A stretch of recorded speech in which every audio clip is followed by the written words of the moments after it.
Holy shit, is that a banjo? Well shit, you know what that means guys, Banjo-Kazooie is fucking back! Holy shit, it's the best E3 ever! Starfield is a straight-to-DVD film where Garfield goes to the moon. This game should really be called No Man's Skyrim. Now I've got some rough news for you guys. Bethesda doesn't know how to make video games. You know how in most PC games you can hit Alt-Enter to go in and out of full screen mode? Well, you'll never believe this, but I'm playing Skyrim right now, and I'm pressing Alt-Enter like a fucking madman, and it's not doing anything. Now I know what you're saying. Phantom Bane, you fucking idiot. You have to choose full screen mode on the launcher. Okay then, let's do that.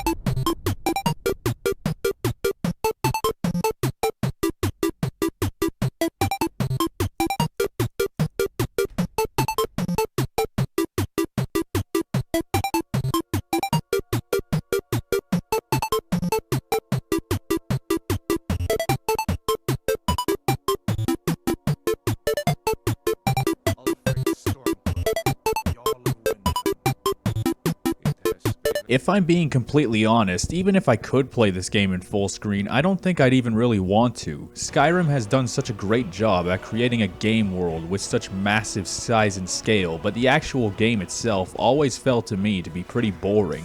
Even with the grotesque amount of features and quests, the game just simply never felt gratifying. It is possible I just didn't play it long enough to appreciate it, but in my experience, if you fail to hook me in within the first few hours, you're in for a rough time.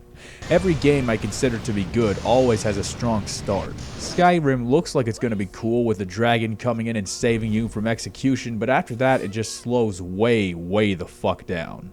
It seems like there's too much space in between the high points, and that's not even just the gameplay. I mean, the gameplay is unengaging at worst. The real kicker is the dialogue and characters, who are all just so fucking bland and forgettable. I used to be an adventurer like you. Then I took an arrow in the knee. If this is the most memorable quote in your game, then you have fucked up big time. And honestly, that's the problem. The game is just not that exciting. For me, Bethesda basically redeemed themselves with Doom 2016, which is a fucking excellent game. And how perfect that Bethesda has announced that both of these games will be getting a sequel.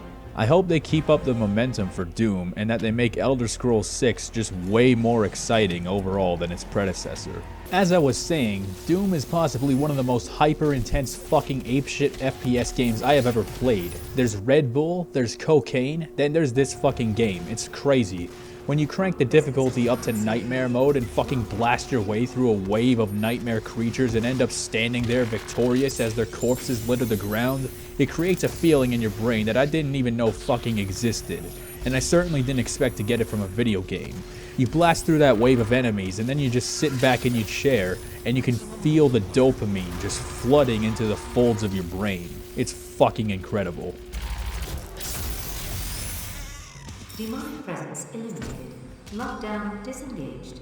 Wolfenstein: The New Order is the exact opposite kind of game. But before we talk about that, let me just show you what happens when I try to change the resolution.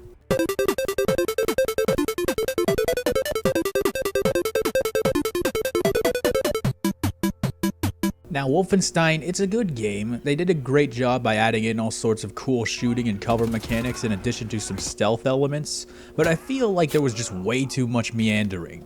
One minute you're blasting through Nazis and then you're just hanging out in this base doing whatever and getting some exposition, sometimes watching a cutscene or whatever. I'm conflicted because on the one hand, a game about alternate history requires storytelling, but at the same time, it sometimes gets in the way of the game actually being fun. For a game about a psychotic meathead who runs around killing Nazis like a fucking madman, I'd expect fewer interruptions. And when you do get to do that, it's fantastic. But I just really wish that they found a way to tell a story without pulling you out of the gameplay at random intervals. I haven't played the new Colossus, but if they didn't iron out those issues, then chances are that Wolfenstein Young Blood may suffer similarly. But for the sake of being optimistic, I hope that they learned a few things from making Doom and that they'll figure it out. Ubisoft showed off Assassin's Creed Odyssey this year. Now I have to be completely honest, I've always had a love-hate relationship with Assassin's Creed. I just like the idea of it, the weird plot twists, the time travel and all that, running around on rooftops and climbing and shit, that's pretty fun. And just the fact that you're an occupational sneaky bastard is cool. But it also gets really boring for extended periods of time. I was remembering back to Assassin's Creed 2 the other day, and I realized that even though I'd fully completed the game to the point of getting the Platinum Trophy, I couldn't really remember much of it. I remember the part where Ezio kills the guy for killing his family, and then Uncle Mario. It's a me, Mario! Uncle Mario? And then everything else is just kind of a blur. And that's the thing, there's a lot of cool concepts and ideas that are there, but don't seem to be fine-tuned enough to leave a lasting impression for me. Assassin's Creed's reputation would eventually begin to deteriorate until Ubisoft decided to break the tradition of making it an annual cash grab franchise and take an extra year to make Origins. From what I played, I can say that Origins is a more refreshing take on Assassin's Creed, and I was actually kind of impressed. But this year, Ubisoft went right back to their old ways and made it an annual franchise again. And before you say, oh, well, it's just 2 years in a row, that doesn't mean it's an annual franchise again, bullshit. This is going to be an endless cycle, they'll make it an annual franchise, then people will stop buying it eventually, and then they'll take an extra year to make the next one, then right back to annual. Rinse and repeat. At this point, I like Assassin's Creed, but I don't want to. I want to love it. And they have the building blocks, but they're just not using them right. And as long as Assassin's Creed is an annual franchise, it's possible that they never will. Beyond Good and Evil 2 looks pretty fucking exciting. And you know why? Because the first game came out 15 years ago. It's as far away from an annual franchise as possible. See, Ubisoft? You know how to do this. Use your head, you fuckwits. They also tried to make a new intellectual property called Starlink, but they realized no one would buy it, so they just put Star Fox in there. That sounds like a great idea, right? It's not like forcing Star Fox onto another intellectual property has ever gone wrong before.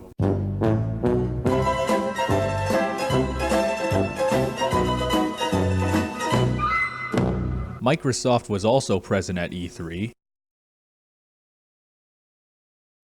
This looks pretty cool. Apparently I've been in a coma for years because I didn't even know that it was possible for games to look as good as The Last of Us 2. It looks like fucking insanity. And speaking of insanity, Death Stranding is a video game by Hideo Kojima. And after 2 years at E3, that's literally the only thing I know about it. But it does look really atmospheric and beautiful, and yet way too subtle and complex for my puny brain to even begin to understand. Hey look, Psycho Mantis. The new Spider-Man looks great, but if there's no pizza delivery minigame, the PlayStation's going right in the garbage. After releasing 10 plus Infinity Mario Party games, Nintendo finally said, fuck it, Super Mario Party.